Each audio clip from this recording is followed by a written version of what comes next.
Leyla Hanım, yazık günah değil mi? İlaçlar cildinize zarar veriyor, vücutunuza zarar veriyor. Peki ilaç olarak ne kullandınız?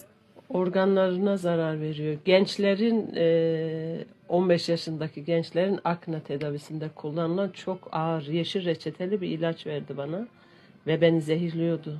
Değil mi? Komaya girdim, evet. Allah korusun. Ama gençlerimiz de o şekilde zehirleniyor, farkında değiller. Başında iltihap var, cildine vurmuş, o hapı içiyor, ileride çoluk çocuğu olmuyor. Gördün mü? Aman Allah'ım, bismillah, bismillah, bismillah, bak. Nasıl, şu an mutlu musunuz? Söylediğimin arkasındayım. Özüm sözüm birdir. Bak, yıllardır TikTok'tan tanıştık. Kimse demesin ki TikTok'tan arkadaşlık mı olur? Nasıl güzel dostuz, değil mi? Aynen. Allah'a şükürler olsun. Bir alo dese yanındayım. Bir alo desem yanımda. Şükürler olsun. Ha, sen gidersin öyle hastane. Elinde güzel bir değer var ha. Ha bak, yine mucizevi yağlardan şifa bulacaksın Allah'ın izniyle.